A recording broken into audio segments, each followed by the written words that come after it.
Hello everyone, সবাই কেমন আছো? আশা করছি সবাই খুব ভালো আছো, আমরাও ভালো আছি। তো আমি এখানে দেখো রেডি হয়ে গেছি। মা আমাকে শাড়িটা পরিয়ে দিয়েছে, আমি হালকা করে মেকআপ করে নিয়েছি। আর এখানে চলে এসেছি জন্মাষ্টমী উপলক্ষে কাকিমার বাড়িতে। তো এসেই দেখলাম এখানে পুষ্পাঞ্জলি দিচ্ছে সবাই। আর এখানে দেখো আয়োজনটাও কত সুন্দর করে করেছে। তো শেষে ঠাকুরমশাই খুব সুন্দর করে মন্ত্রপাঠ করলেন। আর আজকে তো মাও জন্মাষ্টমী পালন করেছে। আর ওইদিকে দাদা আর দিদি বসেছে, মানে কাকিমারই ছেলে আর বৌমা বসেছিল পুজোতে। গোপাল ঠাকুরকে খুব সুন্দর করে সাজানো হয়েছে আর চারিদিকটাও খুব সুন্দর করে সাজানো হয়েছে। তারপরে পুজো শেষ করার পরই এখানে প্রসাদ দিয়েছে। তো মা আজকে সারাদিন উপোস করেই ছিল, তো মাও এখানে প্রসাদ খেয়ে নেবে। আর এই ফুচকিটা না আমার সাথে অনেকক্ষণ ধরেই খেলা করছে, তো ভাবলাম তোমাদের সাথে একটুখানি ভিডিও শেয়ার করি।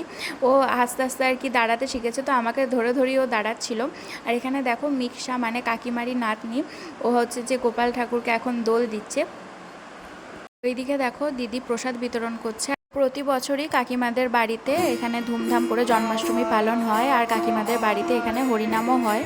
তো এখানে তো আমি পুজো দেখলাম আর প্রসাদও গ্রহণ করলাম। আর ওদিকে মানবাবু অফিস থেকে চলে এসেছিলো, ওর একটু লেটই হয়েছিল। তো ও এসে ফ্রেশ হয়ে আমার সাথে এসেছিলো এই দাদার বাড়িতে। তো আমার তো একটু লজ্জা লাগছিলো, কারণ আমি এখানে অনেকেই চিনি না, কিন্তু মানবাবু সবাইকেই চিনতো। তো সবারই সাথে আলাপ পরিচয় হলো। আর এখানে দাদাও বলছিল যে কবে থেকে এখানে গোপাল পুজো হচ্ছে।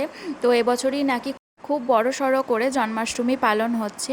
তো এখানে এই দাদাদের নাম আমি অনেকই শুনেছি, কিন্তু আমি কোনোদিন বাড়িটা আর কি বুঝতে পারতাম না। তো আজকে এলাম। আর আমাদের বাড়ির ঠিক দুটো কি তিনটে বাড়ি পরেই হচ্ছে এই দাদাদের বাড়ি। আর এখানে দেখো পাড়ার অনেকেই আছে যাদেরকে আমি চিনি, তো তারাই আমার সাথে গল্প করছিল। আর এই যে দেখো সবাই হাই হ্যালো করছে আমার ব্লগের সামনে, সবাই কিন্তু ভীষণ কোঅপারেটিভ।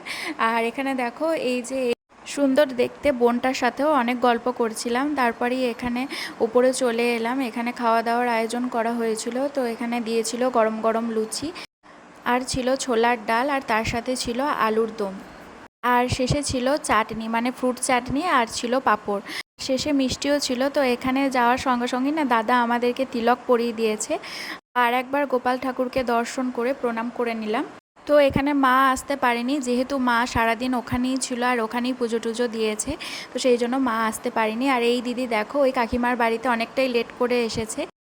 আসলে দিদির বাড়িতেও গোপাল ঠাকুর আছে, পুজো হচ্ছিল, তো সেই জন্যই দিদির আসতে লেট হয়ে গেছে। আর মানবাবু বারবার বলছিল যে ওকে নাকি তিলকটা পরে শ্রী চৈতন্যদেবের মতো লাগছে কিছুটা। তারপরে আমরা কাকিমার বাড়িতেও প্রসাদ গ্রহণ করলাম।